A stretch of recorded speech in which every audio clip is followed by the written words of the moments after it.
कमरे में रुक रुक कर चीखों की आवाज़ आ रही थी। नई नमेली बहू सौम्या की नींद खुली। उसने कान लगाया। आवाज़ उसकी सास की थी। छोड़ो मुझे, मत मारो। वो हड़बड़ा कर उठी और अपने पति राहुल को झकझोरा। राहुल, मम्मी की आवाज़ आ रही है।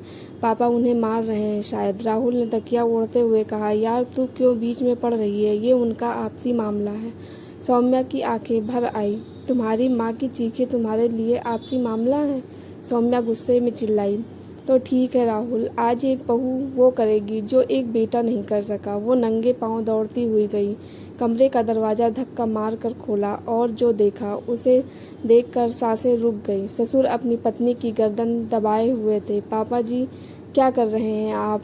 उसने दौड़कर सास को छुड़ाया। उनके आंसू अपने दुपट्टे से पोंछे। ससुर गुर्राए। बहू हो, बहू बनकर रहो।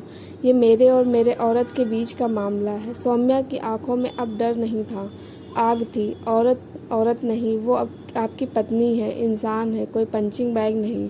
उस रात सौम्या ने सास को अपने कमरे में लाकर बिठाया, उनके नील पड़े गालों पर दवा लगाई और कहा, अब मम्मी, या तो हम चुप रहकर रोज मरें या एक बार बोलकर जिंदा रहें। अगली सुबह थाने में शिकायत दर्ज हुई। पूरा मोहल्ला देख रहा था, लोग बातें कर रहे थे। बहू ने अपने ही ससुर को जेल भिजवा दिया।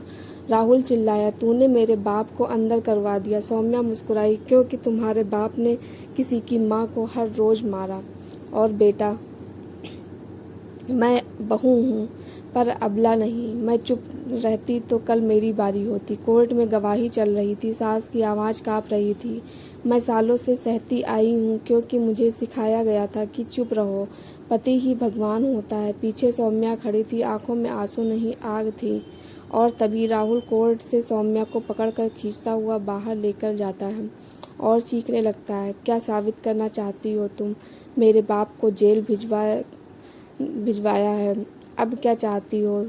सौम्या चुप रही। राहुल चीखा, अब ये नौटंकी बंद करो वरना मैं तुम्हें तलाक दे दूंगा।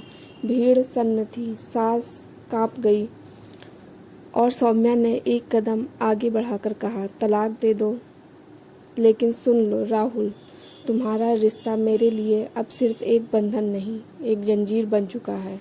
अगर एक बेटी, एक बहू, एक औरत की कीमत सिर्फ तुम्हारी इज्जत से मापी जाती है तो मैं वो रिश्ता नहीं चाहती। मैं तुम्हारी बीवी बनकर नहीं, एक इंसान बनकर जीना चाहती हूँ। और आज मैंने वही किया है। मैं चुप रहकर वो माँ नहीं बनना चाहती जो अपनी बेटी को कहे, बर्दाश्त कर ले बेटा, सब सहना पड़ता है। मैं वो माँ बनना चाहती हूँ जो अपनी बेटी को घर जोड़कर चलाना सिखाए, लेकिन अत्याचार सहन नहीं।